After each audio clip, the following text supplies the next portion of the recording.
Okay, hi everybody. It's Dr. Rebecca Troy, and today I have with me one of our amazing clients, Samantha, and she is on today to really celebrate the growth and the change that's happened for her daughter, Audrey. So, Samantha, before we go any further, do you mind just telling us a little bit about Audrey and kind of the situation that you guys were in before you started working with us? Sure. Um, Audrey is 10 years old. And when we found your program, she had just finished fourth grade and was going to be going into fifth grade. So it was the summer before fifth grade. And we knew up to that point that Audrey had sensory processing disorder and auditory processing disorder. And we had found out she had dyslexia when she was in, let's see, third grade. And so we began working with a speech pathologist and did that for about 2 years. And things just weren't really progressing after a certain amount of time. And it just seemed to be really slowing down. And so when I saw your program on, I think it was on Facebook, and it caught my eye. And so I just sort of went down the rabbit hole.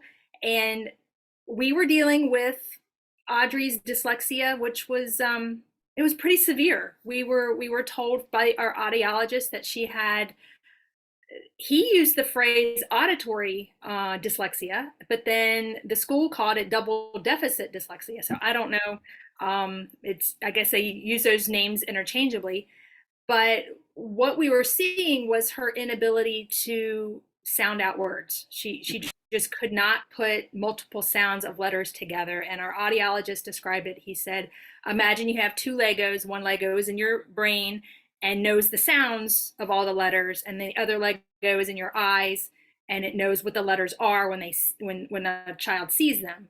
But those two Legos just can't click together, and especially when you put multiple letters side by side. And so once we sort of knew what we were dealing with, and we were, with our speech pathologist and trying to kind of work with her, what I began to notice was after that initial sort of jump forward in progress, it didn't really, it didn't seem to stick. It was almost, it felt like, you know what it would be like to memorize a formula for a math problem and you know how to do it, but you don't really know what you're doing. You don't know why it works. You don't know exactly what you're solving or what the numbers mean, but you can do it. And so it seemed like she could figure out how to do it, but it didn't really click what that she knew what she was doing. And I could just sense that, yeah, she got that right, but I don't really think it's clicking. And then sometimes she would move forward, and she would just forget it, and it was be like we would have to repeat it all over again. And so nothing was being retained long term. And so I thought, okay, she's going into fifth grade this fall, and I would estimate that she's probably reading independently without any help around a first grade level after 2 years with a speech pathologist. And we were just really starting to go downhill with self-esteem and confidence and a lot of negative self-talk. And it just kept getting worse and worse and worse. And I thought, well, we have to find something else. We have to figure out, is there anything else that we can do or try? Because we can keep doing this, but I felt like the steps that we were making forward were just so slow. And I just felt like she just kept getting further and further behind. So she's a very outgoing, energetic, artistic kid. She's very right brain. She's very creative. She's a budding artist, and she has so much to offer. And then she has to sit in a classroom and do academic work and just gets crushed by it because she would just be, so down on herself and negative self talk and such a low self esteem because I guess around fourth, fifth grade, you really start to recognize I'm not able to do what everybody else can do. And it's taken me a lot longer to do these things that everybody doesn't even have to think about doing it. They can just do it. And that really played a huge role in where we were before fifth grade. And I thought we have to find something. So yeah, it's kind of what led us to you. That's awesome. So, I mean, I think the more important question and the thing that I'm super excited to talk about is like, what would you say the journey was like, or what changed for her between the time that we first met and kind of what it looks like now? Like, what would you say happened to her along the way?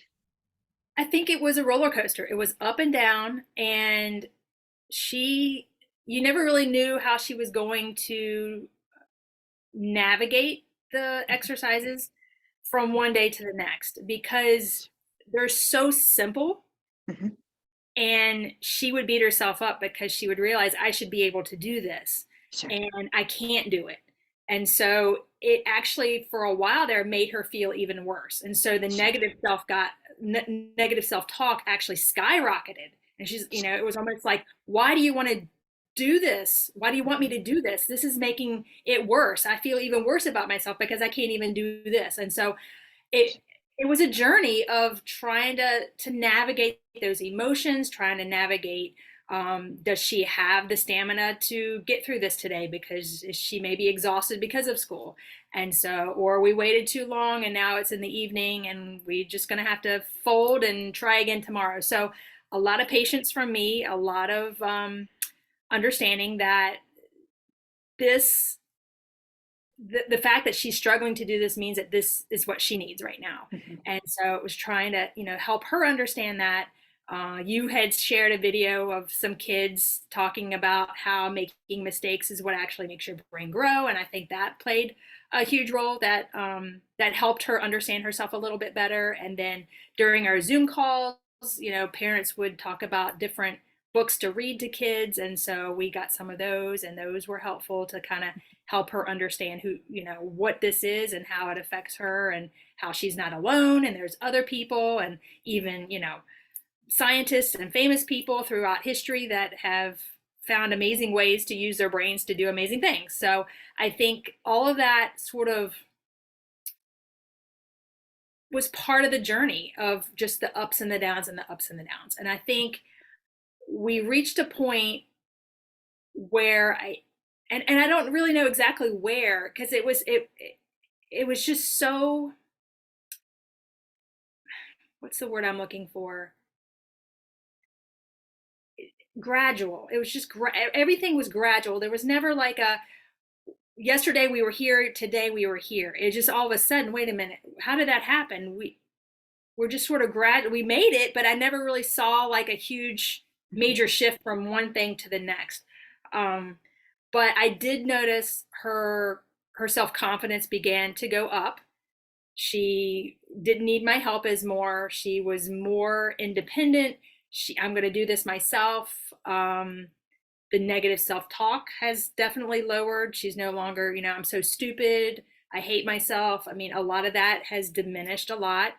And she's eager to she's always wanted to write her books, and she makes books and drawings and stuff like that. So she's never felt like she couldn't do that.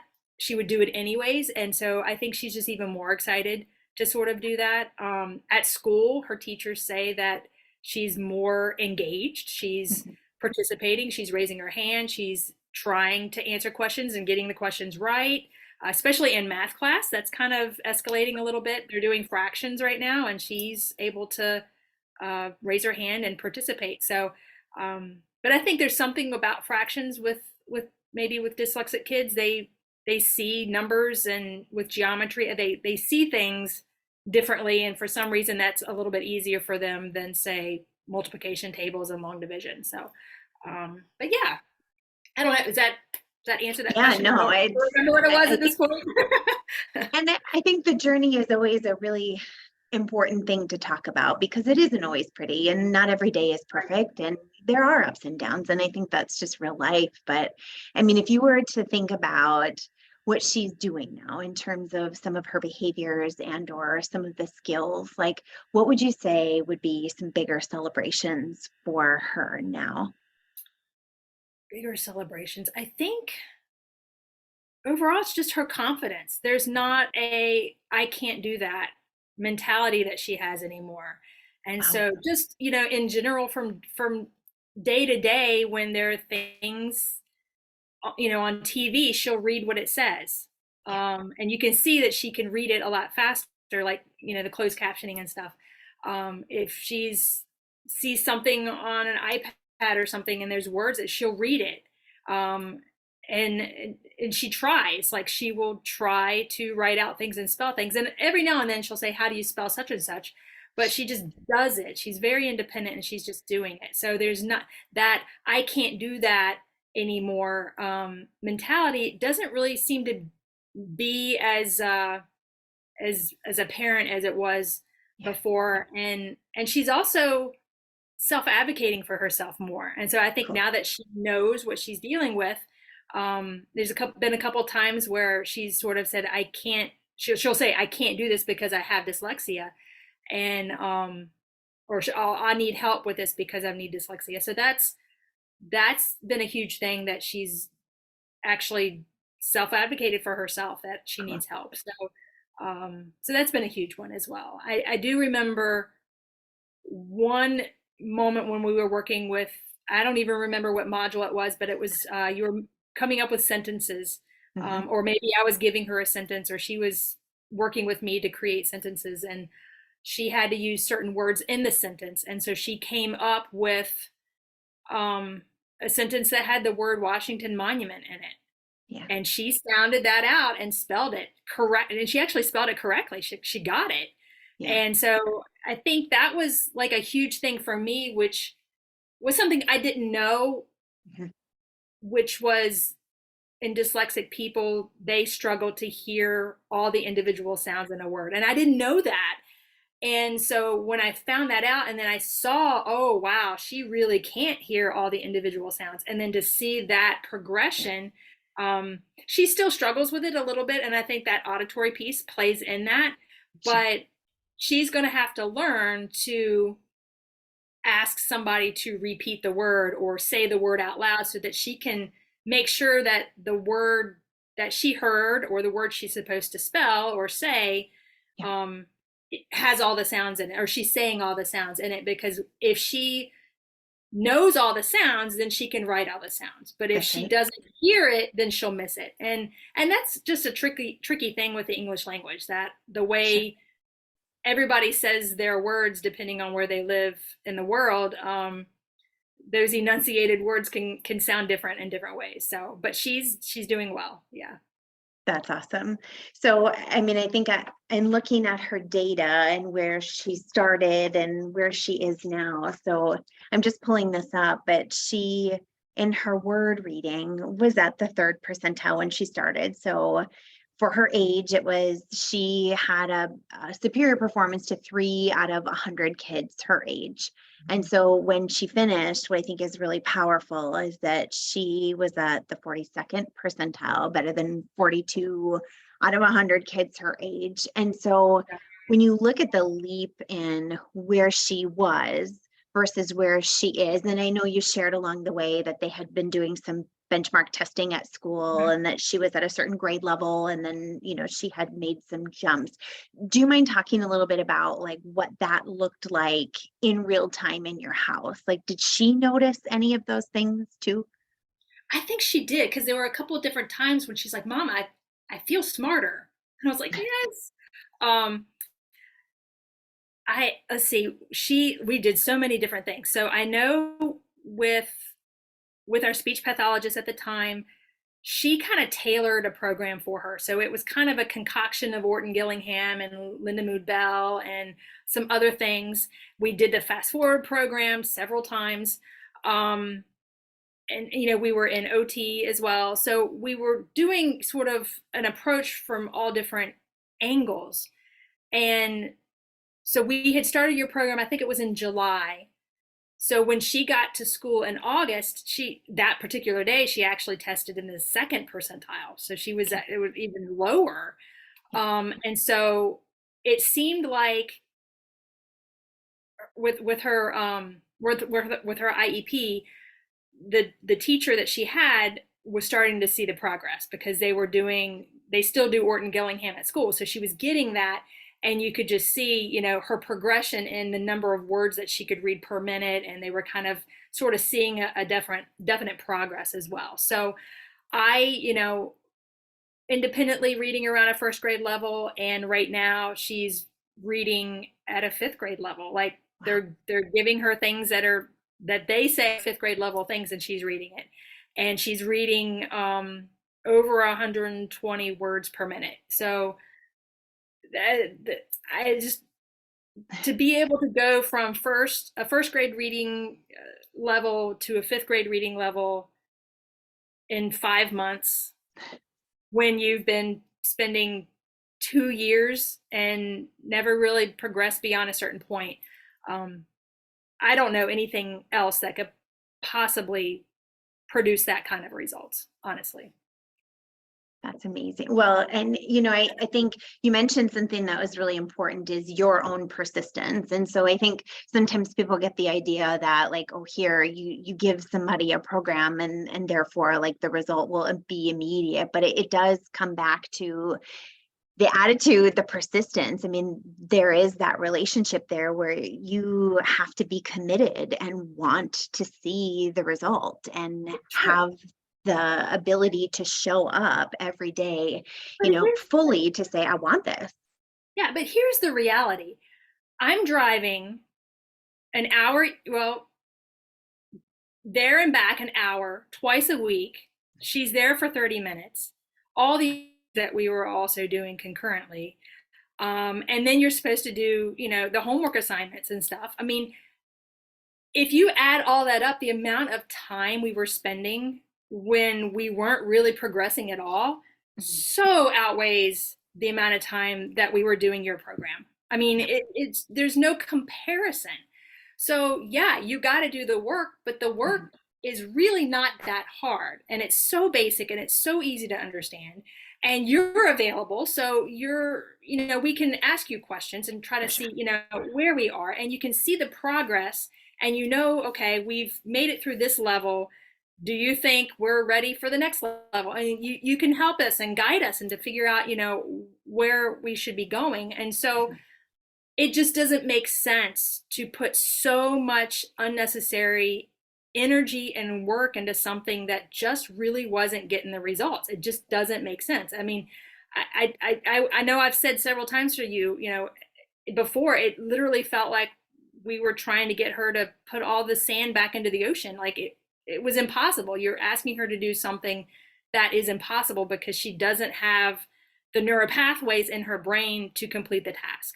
And I think having that in place now, it's laid a foundation for her to only keep progressing forward, I think. And we, with COVID and the pandemic and, everything that's been going, and holidays and sickness and stuff like that. I mean, there were times when, we were out for a week and we did nothing for a week, and we never saw any backsliding or regression, and she's retained everything. And that's huge. That's really huge. Yeah. So yeah, amazing. you gotta do the work. But in hindsight, when you compare the amount of work you were doing versus the amount of work you were asking for, it's so minimal and it's so easy, and you can do it. I mean, you can do it. You just have to do it. Right. And that's the big thing. Yeah. And, and to take the help too. And so something I would also give you a lot of credit for is you were front row seat in those Q&As every week. And so it wasn't just like, hey, I'm going to take the opportunities to do this at home by myself, but you were willing to jump in to get the coaching, to get the help so that you got the result. And I think that also plays a role in the success of the outcome. So kudos to you for that as well. I mean, if you've got a kid who's coming home crying every day and feels so bad about herself and thinks she's stupid, and day in and day out, and you're trying to do the same thing over and over again, and it's not really giving you the results that you think that it should, you got to find something. You got to find something. And so I was just so grateful. I was just scrolling through Facebook, honestly, just not even looking for anything in the moment. And whatever ad it was that I saw the word neuroplasticity and I saw the word dyslexia. And so because my own personal experience working with neuroplasticity from chronic illness, I've experienced it and I know that it worked for me. And so it caught my eye and I was like, whoa, what is this? Yeah. Because this would be amazing if somebody created a program that would retrain a brain so that they could work with their dyslexia. I mean, Mhm. yeah. So I was immediately attracted to it and wanted to find out more. Well, and I think the other piece of that, so the goal is to retrain the brain to hear and respond differently to language. And, just as a celebration, I was looking at some of the words that she was able to hear and represent, which I just think is worth mentioning because it was so powerful to see. But I'm looking at some of the words that she was able to spell phonetically here. Okay, so lucidity, medieval, commiserate, stationary, charlatan, cacophony.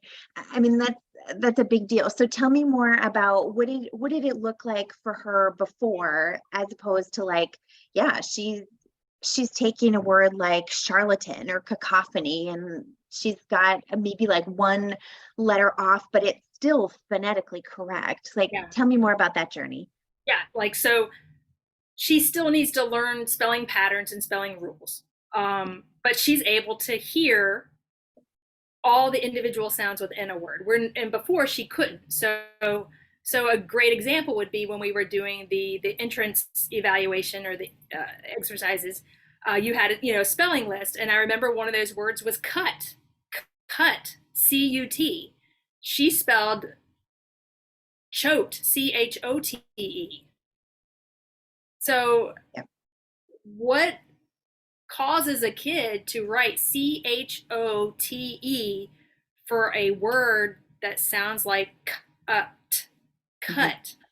So immediately you look at that and you're like, okay, this is completely off, and this needs to be addressed. So Yeah. the fact that we have come so far that you can say the word cacophony and she can hear all the individual sounds and try and spell that out. Yeah. It's huge. And I could also see the shift in, and I believe you said, part of writing paragraphs and words and sentences also plays a role in their ability to read. And so she's definitely, I can see that she is recognizing the words. She's being able to sound them out a lot faster.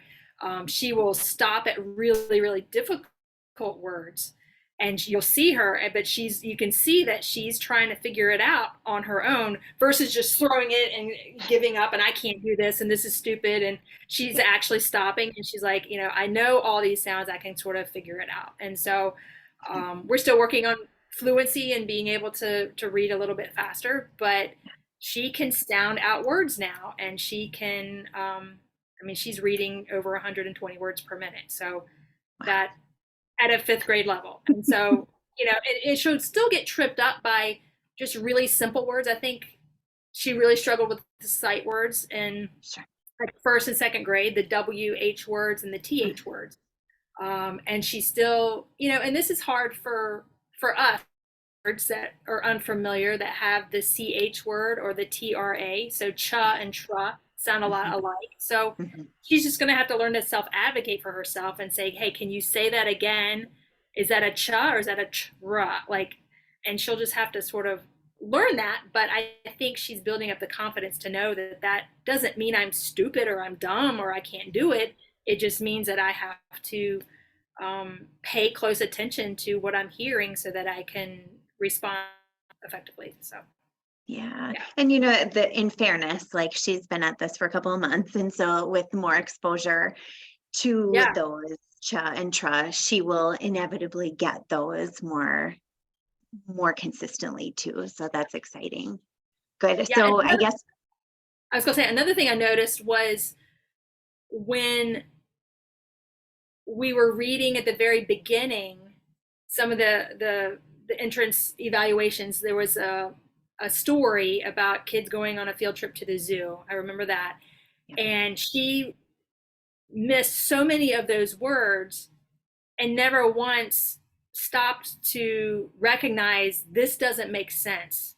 I don't understand what I'm reading. I don't understand this story because she was missing so many words that you would be like, how does what you're saying out loud make any sense at all? And it never dawned on her this doesn't make sense or anything like that. And so when she read that story again at the very end 5 months later, it was so cool to see her not only get all the words correctly but laugh at the story. She thought it was funny. Like, she got it, she understood it. And so before, she's just reading random words that mean nothing to her. And this time she actually read it, she understood it, and it made it, an impact on her. She thought it was funny. So it was kind of cool. Wow, that's powerful. Thank you for that. So I guess as just one last thing, is there any advice, like as a mother of a child who's been struggling, and obviously Audrey has multiple things that she has had to address in her short life, like what would you say is most important in terms of advocacy, or what are some of the things that you've learned that maybe, I mean, if you could rewind the clock 5 years, like what do you wish that somebody would have told you, or what advice would you give to someone at this point? We knew when she was diagnosed with auditory processing disorder, they said dyslexia is very common. They commonly go hand in hand. And so I was constantly asking our teachers, are you seeing any red flags for dyslexia? We got to keep an eye out for this. Most people just don't know what those red flags are. They just don't. They're not taught, they're not educated about it. They think it's just writing letters backwards or upside down or in reverse. And it includes that, but there's so much more to try and recognize. And so I think, looking in hindsight, had I known what to look for, I would have seen it, and I would have sort of been able to get started a little bit sooner. But because of the pandemic and everything that sort of happened, we hit a wall, and then there was really nothing else that we could do because everything was shut down. And so we just kind of had to wait and kind of see what was available to us. And so I think that was a huge piece of the puzzle. Think, when you think about how much you're spending and how much time is being required of you, and you think, okay, this is what I've been doing currently. Do I really want to continue on this route for the next 5, 10, 15 years and just cross my fingers, hope that we will be in a better place by the time she graduates high school? Do we want that to be a constant struggle throughout her entire educational experience? Because we're going to spend that money regardless. Do we want to stretch that money out over 10 years, or do we want to just try and do something that's actually going to impact her now so that she can have a positive experience throughout the rest of middle school and high school? And so that's kind of where we landed, was like, we're going to spend this money regardless. Let's see if this works now so that we can, I hate the word fix, but I felt like, let's do something about this and make this go away. You don't want to say. That's kind of what it feels like. It feels like we have completely shifted the trajectory of her life. Wow. We light switch, and we're no longer dealing with the challenges that we dealt with before. And now we're on a completely different track, and things moving forward are going to be completely different just because we spent 5 months. And I know other people, they do it a lot faster, but because of, the roller coaster experience of ours, I was very patient and diligent, and we just, we were on our own timeline. And so I think just, you have to recognize where your kid is, and then just allow them to let you know how fast or how slow that you need to go. But the outcome was the same. So, yeah. Wow. Well, that's incredibly powerful. And I can't tell you how much I appreciate you just coming on to celebrate her. And I want to really celebrate you because, again, as an advocate, like none of this would have happened had you not said, yeah, we're not having this. This is not going to be the way that her story goes. We're not going to continue to see the tears and all of the struggles. Like, we're going to do something about it. So, and I think that was a big part of it, is because one of the difficult challenges of being a mom with a kid with special needs is because it can become very difficult to navigate that very fine line between, do I keep fighting for my kid and trying to find the next thing that might help them? Or do I have to accept my kid for who they are, because I don't want them to feel like we're constantly trying to fix them? And so you're just trying to, yeah, I don't want to give up on my kid, but at the same time, I don't want to constantly make them feel like something's wrong with them and they're broken and we need to try and fix them. And so it's a very fine line in trying to figure out what is the right thing to do. And I think when you start piling all the appointments and stuff, as they get older, they start to recognize that something's off, something's different, and they're not like all their peers. And it's hard. It's just really, really, really, really hard. And so I am eternally grateful for this program, because it made a huge difference. And I didn't know. I hoped, like I really wanted to believe in it, and I really hoped, but I wasn't sure, because we have so many list of, we tried this and then we tried this and then we tried this and that didn't work and this helped a little, but it we didn't want to stop. And so, I mean, we had a huge breakthrough, and I could not be more thrilled. Absolutely thrilled. Thank you. Well, I couldn't be more thrilled for you. Like, I'm your biggest cheerleader. I mean that. And, I can't wait to see what she does. I mean, her artwork that you've shared with me is absolutely phenomenal. And this little girl is going places. So I'm grateful that we got to be a part of that and a part of your journey too. Awesome. So excited. Well, thank you for sharing. I really appreciate you, Samantha. And thanks again for inspiring others to, just be the advocate, to kind of step out when you know that something's off, when you have this gut instinct that it's just not right. Usually you're right. And so trust that, and, do what you need to do to make it right. Awesome. Okay. Well, thanks so much, Samantha. Congratulations. Thank you so much.